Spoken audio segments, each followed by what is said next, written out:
Assalamualaikum warahmatullahi wabarakatuh. Pertama, saya akan membahas tentang optimalisasi SCM. Jadi, tahapan optimalisasi SCM itu terbagi menjadi dua tahap. Tahap yang pertama adalah tahap internal. Tahap internal adalah tahap yang terjadi di dalam perusahaan atau organisasi itu sendiri. Tahap internal juga mewakili sebagian besar organisasi bisnis dalam perbaikan SCM.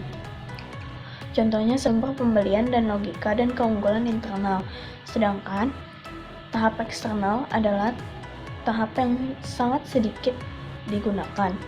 Tahap tersebut menggabungkan kekuatan internal dengan perusahaan luar untuk mencari penghematan dari kegiatan jaringan. Kegiatan eksternal, contohnya konstruksi jaringan dan kepemimpinan dalam industri. Terjadi perkembangan tahap optimal. Perkembangan tahap optimal ini terjadi dalam 4 tahap. Tahap yang pertama yaitu sumber dan pembelian dan logistik. Proses tersebut terjadi dengan 3 proses. Proses yang pertama adalah fokus terhadap sumber pembelian yang baru, yaitu logistik. Kemudian kerjasama dengan pemasok barang, penghematan yang optimal. Kemudian strategi partnering dan outsourcing. Proses tersebut dilakukan tidak hanya terbatas perubahan dalam organisasi, tapi juga mencangkup perubahan pemikiran organisasi yang fokus ke pemasok. Perkembangan tahap pertama yaitu penggeraknya oleh Vice President dengan fokus persediaan, pembelian, logistik, angkutan, pemenuhan, dan pesanan. Manfaatnya adalah penghematan inventory carrying cost, biaya angkutan, dan biaya distribusi. Alatnya yaitu pembentukan tim dan keunggulan fungsional. Daerah aksinya yaitu subjek peningkatan tingkat menengah dalam organisasi. Pedomannya yaitu data awal yang dijadikan dasar pertama, biasanya data biaya. Tidak ada model, aliansi konsolidasi pemasok. Pelatihannya adalah peningkatan kemampuan dan pemberian teknik perubahan seperti kerjasama tim, identifikasi, pemecahan, dan analisis akar masalah. Hasilnya yaitu hasil yang memungkinkan dari tahap 1 ini adalah penghematan biaya 10-15%, pengurangan tingkat persediaan barang 10-20%, pengurangan logistik 5-10%, kemudian kesadaran akan cycle time yang meningkat, biaya konsultasi meningkat untuk perubahan atau penambahan sistem baru. Beberapa bidang perbaikan dapat dikenali untuk langkah lebih lanjut. Yang kedua adalah tahap keunggulan internal.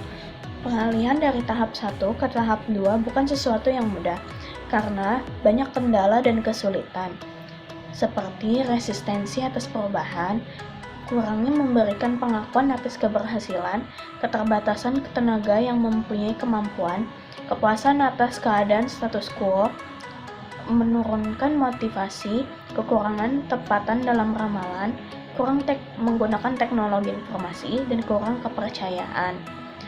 Perkembangan dari tahap kedua yaitu penggeraknya adalah pimpinan supply chain. Fokusnya adalah desain ulang proses dan perbaikan sistem.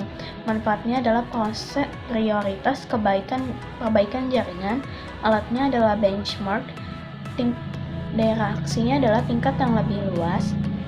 Pedomannya adalah pemetaan proses. Modelnya adalah supply chain dalam perusahaan. Aliansinya mitra terbaik dan pelatihannya kepemimpinan. Kemungkinan hasil dari tahap 2 yaitu penghematan tambahan sebesar 5-8% dalam biaya pembelian, penghematan tambahan dalam biaya logistik sebesar 3-5%, tingkat persediaan barang menurun sebesar 5-10%, dan kenaikan produktivitas konsultasi mulai terlihat secara cukup signifikan. Kemudian kita lanjut ke tahap ketiga yaitu konstruksi jaringan. Konstruksi jaringan terdapat beberapa tantangan yang perlu diperhatikan dan diadaptasi. Mengalami situasi krisis yaitu mencari data peningkatan efisiensi dari luar perusahaan, menetapkan dan memutuskannya, Kemudian, meneruskan upaya-upaya mencari peningkatan efisiensi dalam perusahaan. Perkembangan tahap ketiga ini adalah penggeraknya adalah pimpinan unit bisnis. Fokusnya adalah peramalan, perencanaan, layanan pelanggan antar perusahaan. Manfaatnya adalah kinerja mitra terbaik. Alatnya adalah matrix, database, dan e-commerce. Daerah aksinya adalah organisasi total. Pedomannya adalah model biaya yang paling maju, diferensiasi proses. Modelnya adalah antar perusahaan. Aliansinya adalah aliansi formal dan pelatihannya pelatihan kemitraan. Kemudian lanjut ke tahap keempat. Tahap keempat adalah tahap kepemimpinan dalam industri. Tahap keempat ini untuk pemenuhan visi masa depan. Perlunya keterlibatan total dari semua tim manajemen di seluruh jajaran SCM. Perkembangan tahap keempat ini, penggeraknya adalah tim manajemen, fokusnya adalah konsumen dan jaringan. Manfaatnya adalah keuntungan jaringan, pendapatan yang menguntungkan. Alatnya adalah intranet, internet, sistem informasi maya. Daerah aksinya adalah perusahaan penuh. Pedomannya keterkaitan permintaan dan penawaran. Modelnya adalah pasar global. Aliansinya adalah usaha bersama atau joint venture. Pelatihannya adalah proses jaringan.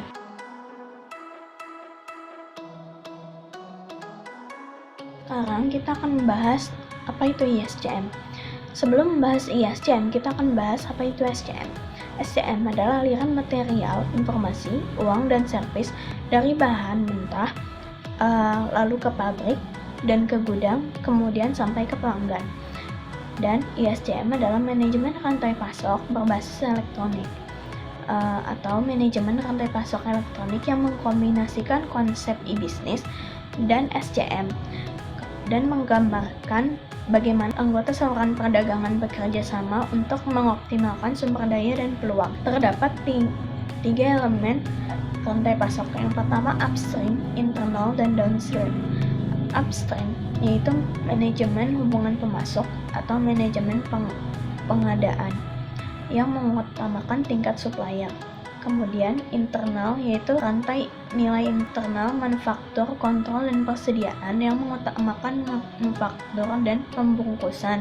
Kemudian ada downstream yaitu distribusi, gudang, dan transportasi yang mengutamakan pusat distribusi, pengecer, dan pembeli. Kemudian keberhasilan dari SCM itu sendiri yaitu kolaborasi dengan mitra sebagai aset strategi, visibilitas informasi, cepat, biayanya murah, kualitas yang bagus, dan servis untuk pelanggan yang bagus, integrasi yang erat. Kemudian peluang elektroniknya yaitu kemajuan perangkat lunak, EDI atau EDI, kolaborasi SCM, dan permintaan. Keuntungan ISCM itu sendiri yaitu meningkatkan jaringan rantai pasok, mengurangi keterlambatan, berkurangnya biaya dan data yang akurat, dan aktivitas rantai pasok yaitu penambahan rantai pasok yang terdiri dari integrasi produksi dan distribusi ke fasilitas pembuatan pesanan dan mengumpulkan pesanan, kemudian mengurangi biaya penyimpanan dan mengeliminasi titik penyimpanan. Kemudian ada pembelian online. Pembelian online yaitu daftar permintaan, memesan, pelacakan, dan pembayaran. Kemudian meningkatkan operasi rantai pasok dan fungsi online katalog berbasis web, pesanan pembelian, dan pemberitahuan belanja. Lalu ada manajemen persediaan menggunakan teknologi nirkabel, yaitu menggunakan PDA dalam entry inventories, yaitu menerima, menghitung, dan menerbitkan. Rencana kolaborasi yaitu penjual dan pembeli berbagi permintaan dan rencana perkiraan. Dan yang terakhir adalah e-logistik. E-logistik adalah teknologi berbasis web yang mendukung distribusi, pelacakan, inventaris, dan transportasi. Kemudian ada infrastruktur rantai pasok. Pertama yaitu ada pertukaran data elektronik atau EDI, yaitu fasilitas hubungan rantai pasok. Kemudian ada intranet, yaitu jaringan internal perusahaan untuk kolaborasi. Extranet, fasilitas hubungan antar organisasi, portal perusahaan yaitu gateway untuk kolaborasi internal dan eksternal serta komunikasi, dan sistem alat dan jalur kerja, yaitu untuk memanage jalur informasi dalam organisasi. Masalah dalam penjualan online yaitu manajemen inventaris, mengepak pesanan untuk pengiriman dan pengiriman itu sendiri, dan pengembalian dari pelanggan. Masalah operasi dalam penjualan online untuk pengiriman yaitu benda diidentifikasi berdasarkan kode bar atau ID frekuensi radio atau RFID. Para pekerja memasukkan barang-barang yang dipesan dalam peti kayu. Sorter pengiriman setiap barang ke kotak berkode bar yang benar untuk pelanggan yang memesan. Kemudian selembar kertas tercetak, lalu kotak yang dikemas, diplester dan ditimbang. Kotak-kotak dimasukkan ke dalam truk untuk dikirimkan kepada pelanggan. Kemudian ada masalah operasi dalam penjualan online untuk pengembalian pelanggan. Tujuannya di sini adalah meminjamkan biaya pengembalian pelanggan dan mengurangi kerepotan bagi pelanggan. 50% dari pelanggan di internet menghasilkan pengembalian pelanggan, dan masalah pengembalian pelanggan adalah alasan terbesar kedua yang konsumen alaskan untuk tidak berbelanja online. Pelanggan biasanya membayar untuk pengiriman kembali, berbagai layanan untuk mengembalikan barang yaitu layanan pos dan layanan pengiriman paket kontrak untuk bata dan mortar. Kemudian pengecaran online harus mengirimkan barang pengganti atau mengeluarkan kredit kepada pelanggan.